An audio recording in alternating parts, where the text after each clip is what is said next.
Hey y'all, it's Deb, welcome back. In today's video, I'm gonna walk you through how I like to meal plan. It's one of those things that even I don't like to do, but when I don't do it, we spend more money either eating out or we buy groceries that we just don't need. When Adam and I started our debt-free journey about 16, 17 years ago, we quickly realized that the food budget was the one that we had the most control over. I quickly learned that meal planning was the very first step in helping us save money. It also helps us not waste so much food and end up throwing a lot of things away. The first thing that I do is I look at our upcoming week.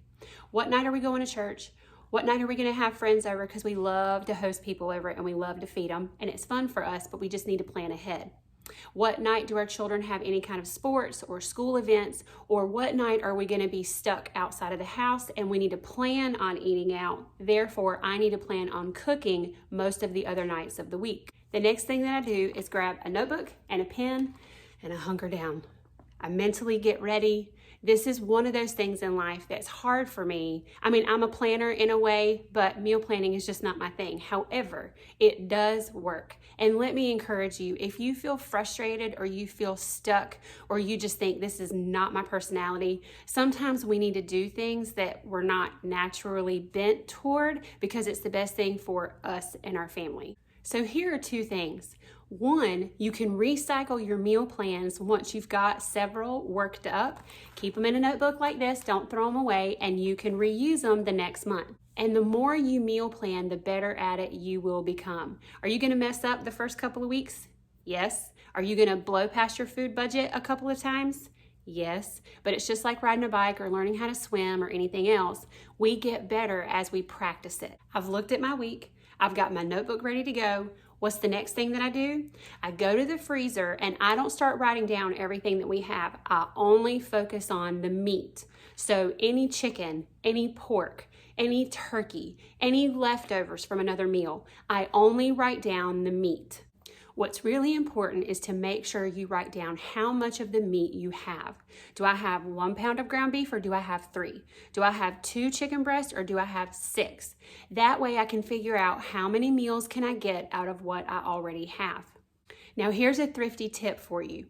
Let's say you look in your freezer and you have 2 pounds of ground beef and you only have 2 chicken breasts. That doesn't mean that you need to run to the store and buy more chicken to equal it out. That means the meals that you're gonna have this coming week are gonna be more ground beef heavy than they will be containing chicken. So what I do when it comes to planning out the meals for that week, I will stagger when we're gonna have the ground beef and when we're gonna have the chicken.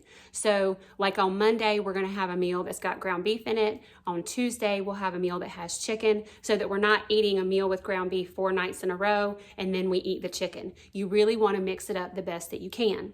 So let me give you 2 more tips. One, when Adam and I were digging our way out of debt, and if that's you, we are cheering you on. It is not easy. It is a lot of hard work, but I will tell you, being on the other side, it is 100% worth it. So maybe 2 nights a week don't have any meat. You can have pasta, pizza, rice and bean tacos sort of thing. Look up on Pinterest or YouTube, meatless meals. You'll find a ton. Also, whatever meat you do have for the week, try to stretch it out. So let's say you've got 5 people in your family, which I do. We basically have 4 adults and 1 preteen. If I only have 2 chicken breasts and that's the bulk of the meal, and then I'm gonna serve it with a grain and a vegetable, that's not gonna work. Somebody's gonna be hungry. So for a meal like that, I will make a soup out of the chicken or a casserole. Figure out some way to take whatever meat you've got and stretch it out. Especially in something like pasta dishes, burrito bowls, soups, and stews, your family won't even notice and you've saved a bunch of money. The next thing that I do is check our pantry for rice, potatoes, and onions. I'm probably gonna use 1 or all of those items most of the nights of the week. Then I check the pantry for all of my canned items that I might need. I also go through the refrigerator and check for things like milk, eggs, butter, and cheese. These are generally the items that we use the most of. Based on what I already have, that's how I make my menu plan. I'll give you an example using the pork butt. It's about this big, cost me $20. I want that $20 to stretch at least 4 nights. So the plan is my husband's gonna smoke it, we'll pull the meat apart. We're gonna use 2 nights where we put it into sandwiches, not 2 nights in a row, but we'll split that up so that we don't get bored and we don't end up eating out. And then 2 other nights, I'm gonna take that meat and flavor it, put it under the broiler, and we're gonna use it for pork carnitas. That way, we're taking that big chunk of meat and we're stretching it as far as possible. I also have 1 package of already cooked grilled chicken. I checked the package of chicken in the freezer and there are 6 chicken breasts in there. So what I wanna do is come up with 3 meals that each use 2 chicken breasts. 1, barbecue chicken sandwiches. 2, taco soup. 3, there's a sheet pan meal that I'll list below. It's like chicken, potatoes, bacon, and cheese. It's so good, one of our family's favorites. There I have 3 meals off of 1 package of chicken breasts. Here is why this works so well. Looking at my paper, and I'll share it with you in a couple of photo clips, I've come up with 14 different meals. That tells me I'm 2 weeks away from needing to go to the grocery store and buy meat, which is fantastic. I'm still gonna have to go to the store and fill in the gaps, especially with breakfast, lunches, snacks, and any of the other items that I'm gonna need to make these, but I'm not gonna have to spend a ton of money on meat for the next 2 weeks.